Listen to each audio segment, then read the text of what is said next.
Eu li Eclesiastes acho que 3 vezes, tá? E eu fiz inclusive um desafio, eu acho, de Eclesiastes, né? Cada dia era um capítulo.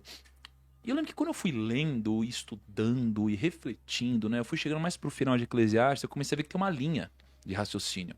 A linha de raciocínio é que nada tem sentido, até que no final tem algo que dá sentido à vida dele. Tem algo que dá sentido ao que ele viveu, né? Que no caso, a única coisa que tem algum sentido é o temor a Deus ali, né? Se eu não estiver enganado, tá, David? Eu não sou, eu tô aprendendo, você que é o cara Não, que não, pode. só, Você, só que você que leu 3 vezes. não, é que é um pouquinho antes Você disso. leu 3 vezes, eu li 2. Então você tá uma leitura na minha frente. Eu não li exclusivo, eu li todo. Entendi. Mas é que um pouquinho antes de ele chegar à conclusão, né, Sim. do que realmente dava assim, a única coisa que poderia dar sentido à nossa vida, um pouquinho antes disso ele chega à conclusão de que o que dava sentido à nossa vida era o trabalho. E ele tentou experimentar todas as coisas belas da vida, né? Ele, poxa, tinha todos os exércitos da vida, tinha mais de 1000 mulheres, bebeu todos os vinhos, tinha todas as terras, ele tinha tudo. E no final ele falou, pô, isso não tem sentido, os prazeres não tem sentido, nada tem sentido. Ele falou, a única coisa que dá sentido é, de fato, é o seu trabalho. Né? Ele diz isso daqui em algum momento, né? Que ele fala sobre basicamente o trabalho como como a produção, né? Como produzir as coisas, não como a colheita, não como seu patrimônio, mas como produzir, Tipo, né? gerar alguma coisa. Como gerar, como produzir, como multiplicar, né? A única coisa que dá sentido é isso. E mais pra frente ele fala, nem isso dá sentido.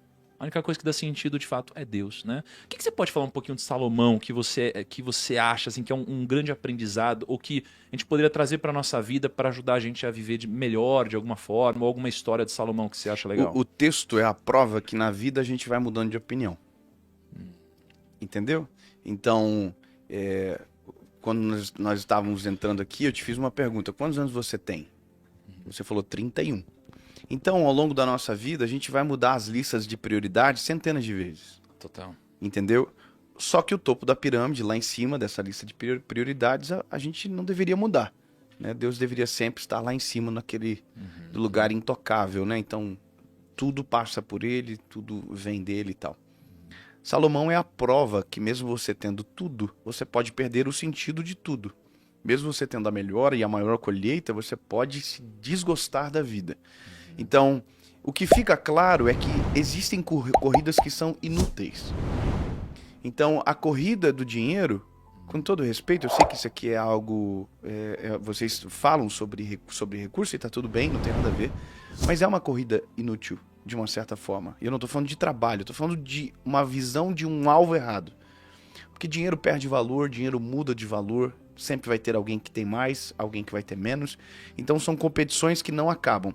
Por isso que quando eu digo alvo e a palavra prioridade ela surge, é porque aquilo que vai ficar para sempre tem que estar sempre na frente. Então, o nosso legado, a nossa família, a nossa vida com Deus e tal. E a prova de Salomão, quando você lê os dois cenários, né? Primeiro lá do início, quando ele pediu sabedoria ao Senhor e Deus deu sabedoria. E com a sabedoria ele conquistou mais...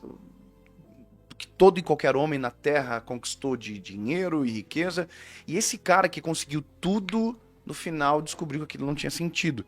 Então, ele é até meio angustiante, é depressivo você ler um pouco Eclesiastes, porque ele vai te dando esse down, assim, você tá empolgado e tal, e ele vai, não, isso é vaidade, a vida não serve e tal. Só que também é um pensamento viciado, se você pensar, porque não é bom você ouvir da vida de alguém que se frustrou tanto. É melhor você se privar de algumas coisas. Não que você não deva ler, mas ler com o óculos correto. Então, a clareza de Salomão é que mesmo sendo extremamente sábio, mesmo tendo todas as conquistas, as frustrações, elas são viáveis, elas acontecem. A gente vai mudar de opinião várias vezes. Salomão ele vai tendo essa alternância de pensamento justamente pelas frustrações que ele teve. E nós temos exatamente isso para não cair no mesmo erro. Então, a Bíblia é um manual de prevenção, é um manual sobre o futuro, mas é um manual preventivo do que eu não devo fazer agora.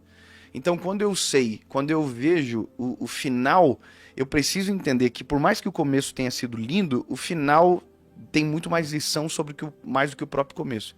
Então, por isso que a minha preocupação quando eu falo de prioridade, e eu encerro aqui, é de saber que o meu final vai ser muito mais importante do que como eu comecei. Total. Então, como eu quero chegar no final?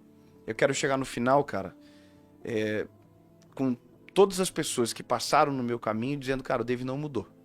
É a mesma essência, é o mesmo jeitinho, nada não tirou o coração dele.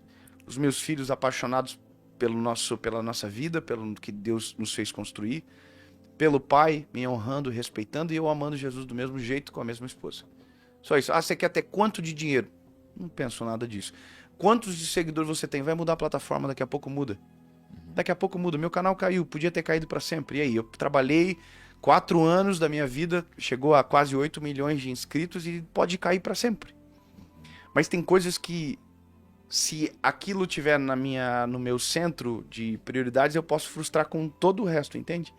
Então esse eu acho que é a questão de tudo, assim, de você ter um coração alinhado com aquilo que é as expectativas de Deus, não aquilo que as pessoas criam em você, e aí a sua vida vai se tornando mais saudável, as suas decisões se tornam mais sábias, não a ponto de chegar no final da vida e estar extremamente frustrado, mas feliz e satisfeito com aquilo que você viveu.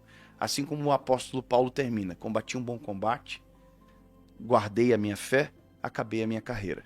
Esse é o final do apóstolo Paulo, é bem diferente do de Salomão. Combati um bom combate, guardei a minha fé. Ele não perdeu a fé na caminhada, ele guardou.